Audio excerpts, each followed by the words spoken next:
அனைவருக்கும் வணக்கம்.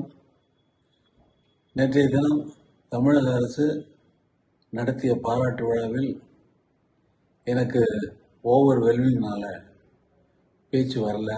ஓவர் ஜாயினால் சரியாக பேச முடியல.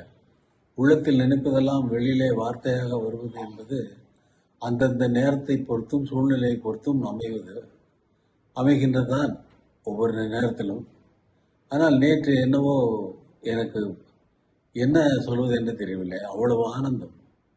ஒரு பாராட்டு விழாவை இவ்வளவு சிறப்பாக ஒரு முதல்வர், ஒரு அரசு எந்த முனைப்பு எடுத்து எல்லோரும் அரசியல் சார்ந்த எல்லா அமைச்சர்களும், எல்லா சீஃப் செக்ரட்டரியிலேருந்து அவ்வளவு பேரும் இன்வால்வ் ஆகிட்டு அதை கொண்டு செலுத்தினது ரொம்ப என்னால் நம்ப முடியாத ஒரு சூழ்நிலையின் காரணமாக தான் எனக்கு ஓவர் வெல்மிங்கில் சரியான பேச்சு வரல.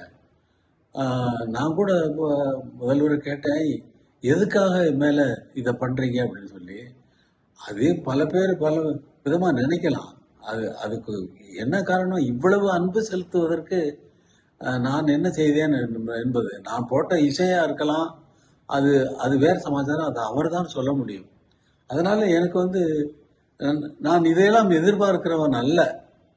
அப்படிப்பட்ட ஒருவனுக்கு பாராட்டு விழா நடத்துவது என்பது இந்த சிம்பனியின் சிகரம் தொட்டதால் தான் அவர் அந்த பாராட்டு விழாவை அதை மிகவும் மிகவும் முக்கியமாக கருதி இருக்கிறார் என்பது இப்பொழுது எனக்கு புரிகிறது.